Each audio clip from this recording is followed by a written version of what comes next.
Hey, how's it going everyone? List of Legends here. Following up on the community tab, we'll be asking ourselves who is the worst total drama character. And spoiler alert, if you watch my top 8 worst total drama characters that I can't stand on a list, then you should have a pretty good idea on who I seem to deem as the worst total drama character.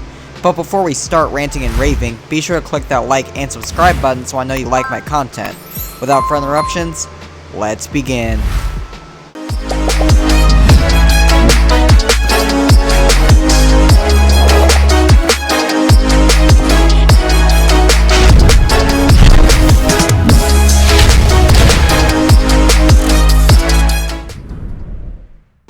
Now, there are plenty of really bad characters in the Total Drama universe, from whiny Dave to the dumb wizard Leonard, but they all pale in comparison to this character, and we don't even need a drumroll for this one.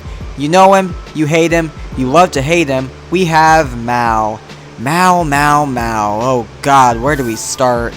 Okay, so Mal is Mike's evil personality that gets teased all the way back in Revenge of the Island, which honestly I forget about that sometimes. But he makes his actual screen appearance in All-Stars, when Scott accidentally hits Mike in the head with a shovel, causing Mal to capitalize on this. As I've said before, Mal could have been a great villain this season, but unfortunately, the writers kill any chance of that happening. So in case you've been living under Patrick's rock, and are wondering why is Mal the worst character, well, take a seat and I'll tell you. The first reason I have is he's literally like a fan fiction come to life. He's evil for the sake of being evil, and the crew doesn't give us any explanation or backstory on why he turned out like this.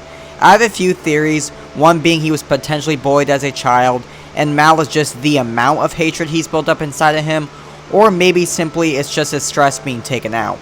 Overall though, those are just my thoughts, and in the end, they don't give us any indication on how he became evil.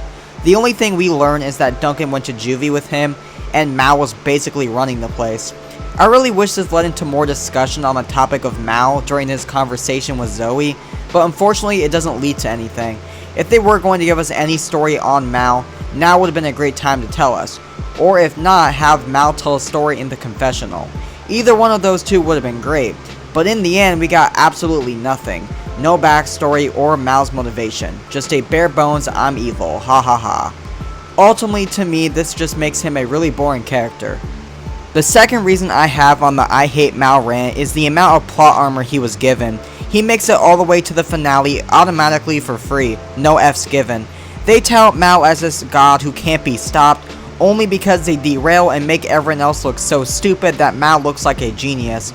It all just makes me so mad when I'm watching everything happen on my TV screen, and when I see everyone else being so clueless to what's going on, it just makes me want to scream my head off. He manages to fool Cameron, who mind you studied Mike all throughout Revenge of the Island, and even Zoe, who is Mike's girlfriend and is closer than anyone else, still has absolutely no suspicions. She doesn't even find out fully until the finale, and she only does because she sees Alejandro's DVD evidence of Mal in action. It's all just mind-boggling to me. The third reason is that he does absolutely nothing. All he does is break stuff. He breaks Sam's game guy, Sierra's smartphone, and Duncan's knife. Like, okay, so what, you want a cookie? It's all just so boring to watch. He doesn't even really strategize either, because the crew basically just allows him to crush any obstacles in his way. There's just no tension or conflict going on. The only threats he really had was Duncan and Alejandro, which Duncan had none if very little interactions between him and Mal. Then there was Alejandro, but that was all sorted out in one episode, since he was able to convince everyone that Alejandro was the one who let Cameron fall in that cave. Now you could argue and say that since it's Alejandro after all, it's justifiable that they believe him, but at this point in time, they all should be fully aware that Mike is Mal at this point. And with Alejandro having no alliances, he meets his fate in the flush of shame. The fourth and final reason I have for deeming Mal as the worst character of all time is that he is not only responsible for playing a huge role in the downfall of Total Drama All-Stars, but the amount of missed opportunities and stupid decisions. There were literally so many times that Mal himself was caught making some dumb choices, one being he spends so much time convincing Cameron that he's the only one he can trust, only for Mal to get rid of him shortly after. He doesn't even really act like Mike at all, and even slips up mistakenly telling Zoe that he is in fact the same Mike who gave her that same bracelet last year or whatever, when it of course was a necklace. They could have gave us an epic clash between Mike and his personalities fighting for control, but instead it all ends up with a stupid reset button, causing us to lose all of Mike's personalities, not just Mal.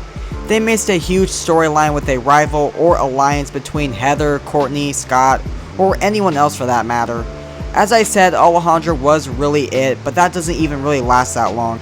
Unfortunately, since Mal is the main villain in Total Drama All-Stars, it basically ruins the entire season for all of us. He certainly has left his mark on the show, and since Mal gets everything he wants due to his insane amount of plot armor, there's really no need for him to have an alliance. He's essentially a one-man army. Overall, All-Stars was the worst season of all time, and gave us the worst character of all time. Especially when you're comparing it to other Total Drama villains, he is the worst character in Total Drama history. I hate Mal with a passion. Alright viewers, that is the end of our list. Let me know what list you'd like to see next. With all that said, I look forward to seeing you with our next list.